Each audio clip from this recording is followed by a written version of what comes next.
request tersebut tidak hanya BBM jenis Pertalite yang akan disempurnakan, ada satu lagi yang lebih krusial sebetulnya, yaitu BBM jenis solar, karena solar ini masih disubsidi, meskipun subsidinya fix per liter, tapi harganya kan sangat murah sekali kalau dibandingkan dengan solar yang non subsidi ya. Yang subsidi kan 5.150 rupiah per liter, yang non subsidi itu hampir 13 ribuan kan begitu. Nah, kemarin itu kan karena harga minyak dunia itu naik, khususnya jenis BBM gasolin dan juga yang lain.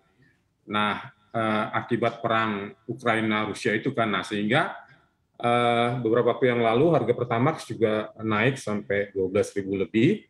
Nah, sementara Pertalite-nya tidak naik, sehingga ada selisih harga juga yang hampir sama antara solar dan jenis bensin ini gitu. Nah, sehingga orang itu beralih sebagian besar gitu atau sebagian kecil, yang jelas pasti beralih dari yang konsumen Pertamax ke Pertalite.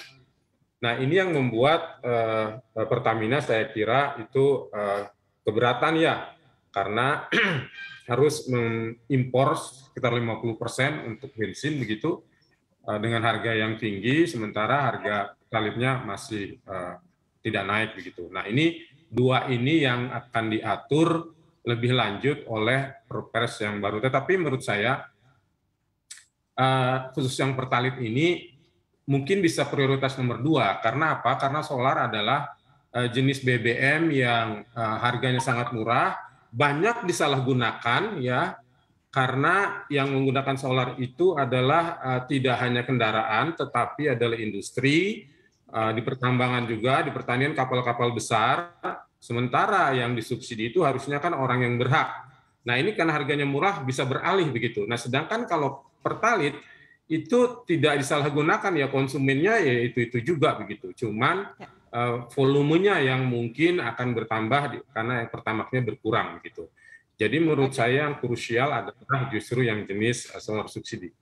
Oke, jadi menurut Anda urgensinya lebih ke solar ya, karena digunakan untuk industri ketimbang Pertalite sendiri. Oke, kalau untuk Pak Mulyanto sendiri seperti apa tanggapan Anda? Memang perlukah pemerintah untuk menerapkan aturan teknis terkait dengan pembelian BBM Pertalite, apalagi mengingat bahwa khususnya Pertalite merupakan JBKP begitu Pak? Seperti apa tanggapan Anda? Ya, terima kasih Pak.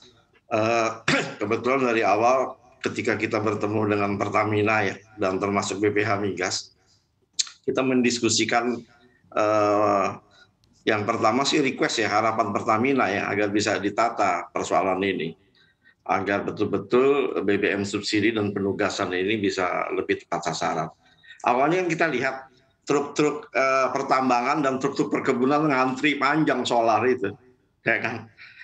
Ketika ini harus diatur, ini harus lebih jelas lagi yang berhak menggunakan solar itu siapa.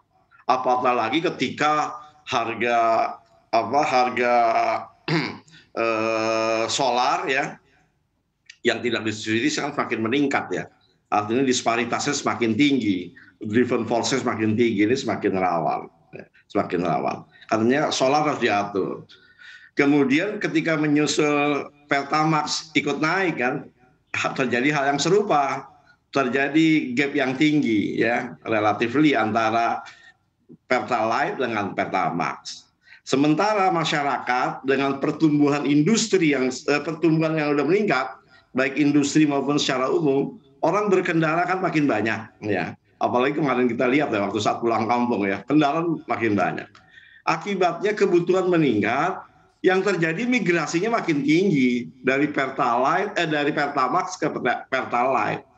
Jadi dua ini Mbak, antara solar dan Pertalite ini jadi diserbu lah, anggaplah orang yang tidak berhak. Karenanya kita khawatir kemarin itu pertama kali volumenya akan kurang. Maka pertama kali Pertamina request agar bisa ditambah. DPR menanggapi ini dan pemerintah juga sependapat, akhirnya sudah disepakati ya sampai tingkat Banggar, kuota untuk solar bersubsidi dan Pertalite JBKP penugasan sudah ditambah ya sekitar 15%-an seingat saya.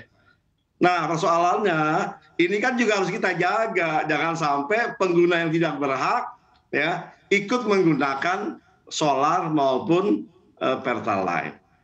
Nah, siapakah yang berhak? Nah, itu yang akan dirumuskan. Sekarang ini kan secara umum yang berhak itu adalah usaha kecil, usaha mikro, ya kan?